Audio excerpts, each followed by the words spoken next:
दीक्षांत समारोह के मुख्य अतिथि एवं परमार्थ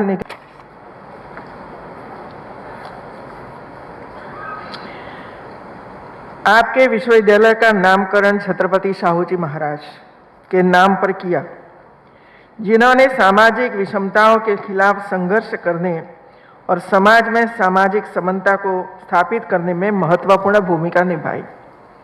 वे महिलाओं की शिक्षा के भी प्रबल पक्षधर थे।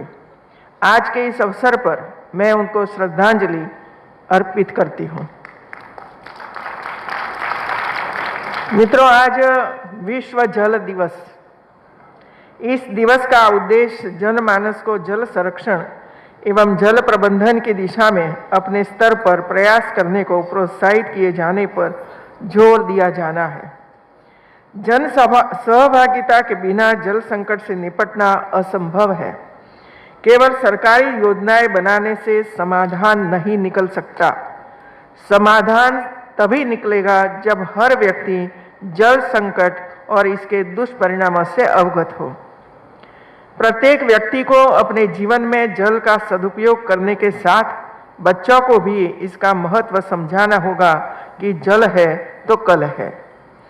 जल बनाया नहीं जा सकता, लेकिन बचाया जा सकता है।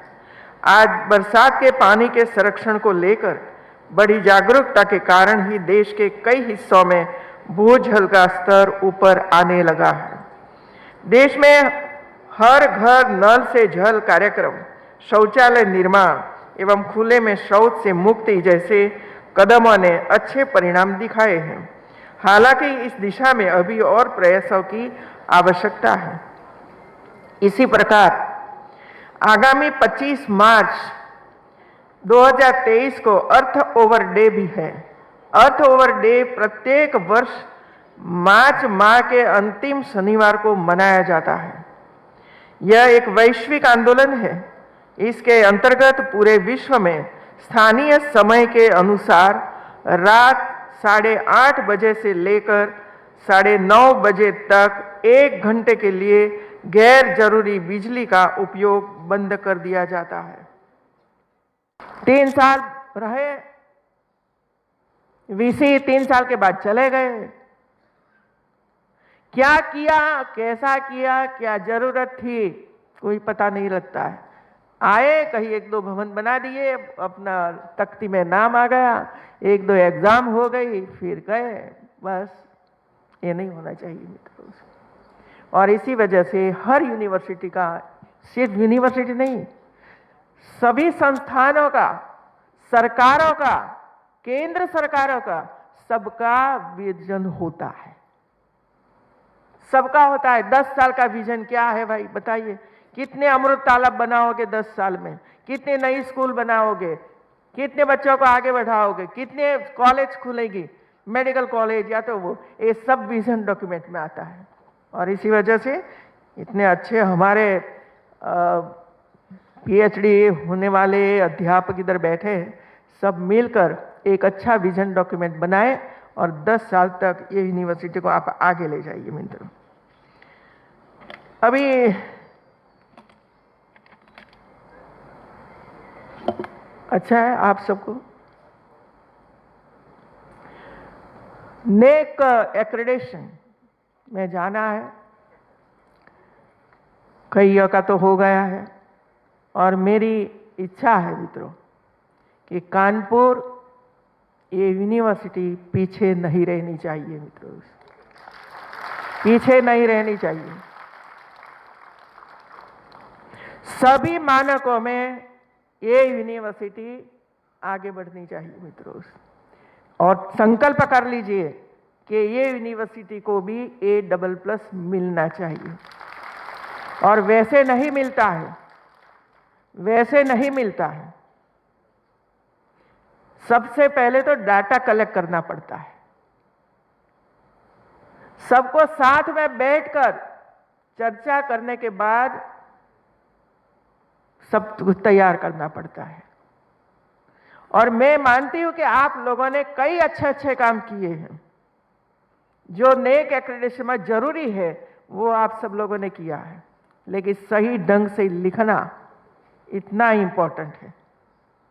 कहाँ क्या लिखेंगे हम, वो सोच रहा। जो गलत तरीके से लिख दिया तो मार्क्स ही नहीं मिलेंगे मित्र, वो है हमारा। और इसी वजह से जब मैं इधर आई हूँ तो आप लोग तैयार कीजिए, संकल्प के साथ आगे बढ़िए। और हमारे जितने स्टूडेंट्स हैं इसमें तो 2, 4, 5 स्टूडेंट्स को भी नेक एक्रेडिटेशन में जोड़िए कि आप भी आइए, देखिए क्या है और क्यों नेक कर रहे हैं हम लोग। क्वालिटी एजुकेशन के पर जब पूरे भारत का प्रधानमंत्री श्री का ध्यान है, और मैं बताऊं आपको, प्रधानमंत्री श्री चिंतित है कि हमारी शिक्षा प्रणाली में क्यों चेंज नहीं होता है, और भारत की यूनिवर्सिटी में भी कोई यूनिवर्सिटी आगे नहीं आती है। फिर विश्व की तो बात ही क्या करूं, 1000 यूनिवर्सिटी में भी हमारी भारत की एक भी यूनिवर्सिटी नहीं है मित्रों। ये स्थिति है हमारी, और इसी वजह से प्रयास करिए। ऐसा नहीं है कि हमारे पास शक्ति नहीं है, क्वालिटी नहीं है, विचार नहीं है, सब कुछ है, लेकिन कमिटमेंट का अभाव है। कमिटमेंट का अभाव है, डिसिप्लिन का अभाव है, मिलकर काम करना चाहिए सबको। इसमें अभाव होने के कारण हम आगे नहीं बढ़ सकते हैं। कोई ये दिशा में जाता है, कोई ये दिशा में जाता है, कोई सपोर्ट नहीं करता है, कोई विरोध में बाहर जाकर प्रवचन करते रहते हैं यूनिवर्सिटी के बारे में। ये नहीं होना चाहिए मित्रों। कुछ समस्या है तो बैठे हैं सब लोग, आइए बैठिए, चर्चा करिए, लेकिन आपको कोई अधिकार नहीं है कि यूनिवर्सिटी कोई गलती हुई है, कोई समस्या है, को बाहर की दुनिया को हम बताए मित्रों। ये नहीं होना चाहिए मित्रों। एक अच्छा वातावरण, शांतिमय वातावरण, स्वस्थ वातावरण होना चाहिए यूनिवर्सिटी में और कॉलेजों में मित्रों। मैं फिर से सभी विद्यार्थियों को, छात्र छात्रा, देखिए शायद 80% बेटियों ने गोल्ड मेडल लिया, सही है? 80%। तो भैया आप 20% वाला क्या करते हो?